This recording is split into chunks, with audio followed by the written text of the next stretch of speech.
Véronique Sanson, une icône de la musique française, la femme dont la voix captive des millions de cœurs depuis des générations. Derrière les chansons et les paroles émouvantes qui touchent les profondeurs de l'âme, se cache une vie remplie de tristesse, d'histoires d'amour orageuses et de mariages insatisfaits. Elle n'est pas seulement une artiste talentueuse, mais aussi une femme qui a vécu pleinement avec ses émotions, qui a osé aimer, qui a osé blesser, et qui a osé affronter des vérités que tout le monde n'a pas le courage d'admettre. Finalement, après de nombreuses années de silence, Véronique Sanson a décidé de parler, partageant les douloureuses vérités derrière deux mariages qui ont autrefois surpris le public. Ce n'est pas seulement l'histoire d'une femme célèbre, mais aussi le voyage d'un cœur brisé, mais qui n'a jamais cessé d'aimer. Véronique Sanson rencontre Stephen Stills, membre du groupe mythique Crosby, Stills, Nash Young, au début des années 70. Une rencontre décisive, où deux âmes d'artistes fusionnent par amour de la musique et par passion ardente. Après seulement quelques mois de relation, ils décident de se marier en 1973, une décision rapide mais pleine d'émotion, fidèle à la nature des artistes qui vivent leur vie par amour. Le mariage a pris beaucoup de monde par surprise, non seulement en raison de sa rapidité, mais aussi en raison des différences culturelles entre les deux. Véronique, une jeune fille française, rêveuse et romantique, et Stephen, un homme américain rock'n'roll à l'esprit libre. Il semble que l'amour puisse effacer toutes les frontières, mais la réalité n'est pas comme un rêve. Véronique admet que la vie avec Stephen Stills était à la fois passionnée et chargée. Stephen est un homme doté d'un grand charisme, mais aussi mystérieux et imprévisible.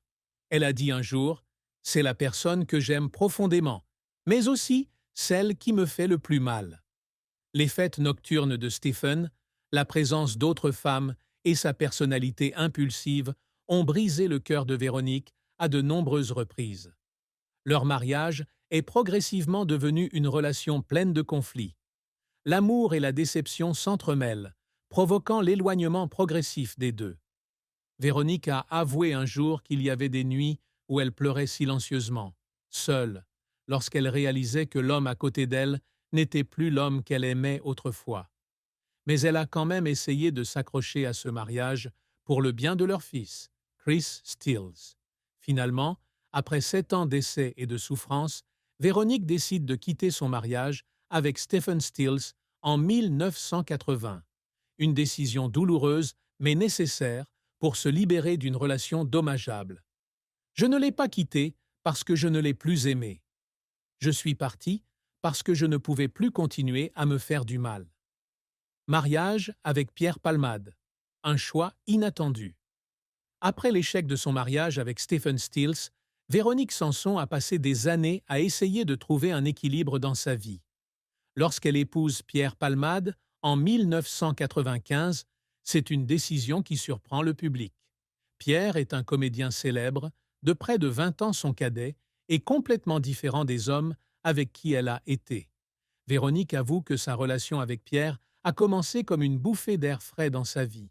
Il la fait rire, lui apporte un sentiment de fraîcheur et l'aide à oublier de vieilles blessures. « Pierre est le seul qui peut me faire rire même quand j'ai envie de pleurer », a-t-elle dit un jour. Mais ce bonheur n'a pas duré longtemps. Bien qu'ils aient eu un lien spirituel profond, les différences de style de vie, de carrière et d'attente ont rapidement fait échouer leur mariage. Pierre, avec sa carrière d'acteur bien remplie et ses relations sociales compliquées, fait progressivement en sorte que Véronique se sente seule, même dans sa propre relation. Elle admet qu'il y a eu des moments où elle s'est sentie comme une ombre dans la vie de Pierre. J'ai réalisé que je ne pouvais pas trouver le bonheur en dépendant des autres. L'amour n'est pas le salut, c'est juste une partie de la vie, pas la totalité. Leur mariage a pris fin en 2004 après près d'une décennie ensemble, clôturant un chapitre tumultueux dans la vie de Véronique. Lorsqu'on lui a demandé quelle était la plus grande tristesse de sa vie, Véronique Sanson n'a pas eu à réfléchir bien longtemps. « Ma plus grande tristesse ne vient pas de perdre quelqu'un, mais de me perdre moi-même dans des relations », a-t-elle déclaré. C'était autrefois une femme qui aimait passionnément, prête à tout sacrifier pour celui qu'elle aimait. Mais après 2 mariages ratés, elle a réalisé que le sacrifice peut parfois être une arme à double tranchant. Je me suis perdu en essayant de plaire aux autres, oubliant que j'avais aussi besoin d'être aimé et apprécié.